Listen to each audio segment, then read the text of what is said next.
So, welcome back. Lovely to be with you. My name's Grace. I am the owner of Young Blooms and this flower channel, Young Blooms Flower School. Lovely to be with you.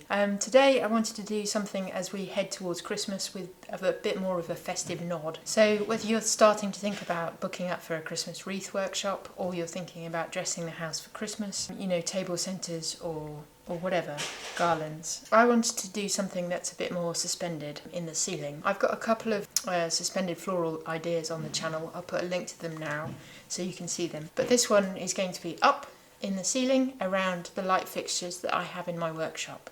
So let's get started. So this might look a bit strange, but this is the light fixture. There's 3 of these, as you can see, going down the length of my workshop.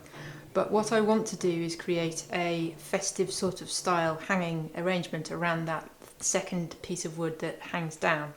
So the first thing I'm going to do is create a metal cage out of chicken wire, and then we can get going. I have the chicken wire here. This is a piece that is about 28 centimetres wide and 30 centimetres long. So it's a fairly fine gauge wire. It's the green covered so it doesn't mangle your hands. And I've also got some cable ties which I'm going to use to attach the chicken wire. So it is very basic, just a long sausage cable tied together that gives me anchorage for material once I start poking it in. So it's that simple. So hopefully you can see this as I'm going. I am literally just going to start poking in. I have eucalyptus here and I'm just going to start poking in bits as we go.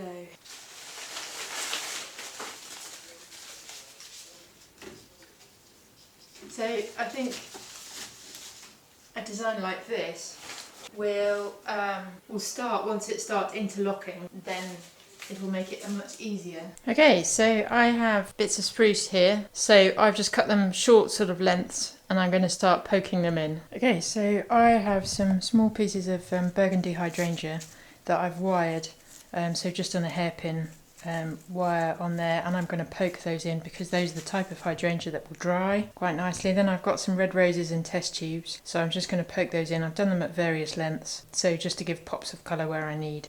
So I'm just going to pop those in now and then I'll show you the finished effect. Okay, so hopefully you can see this now. So I've popped some 7 red roses in. That's 2 heads of hydrangea that I've broken down and wired in small pieces. There's some dried foliage in there as well, and about 5 stems of red berry.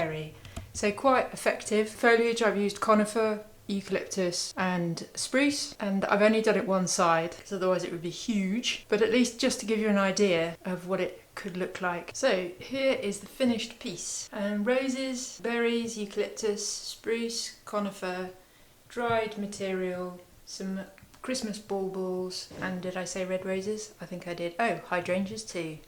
So just a skeleton, chicken wire skeleton, and just start poking things in. So I had the structure to start with of the light fitting and used that as my beginning point. So quite simple, and takes quite a bit of foliage, so worth thinking about amounts and stuff that you need. But as always, hope you enjoyed this and look forward to seeing you next time.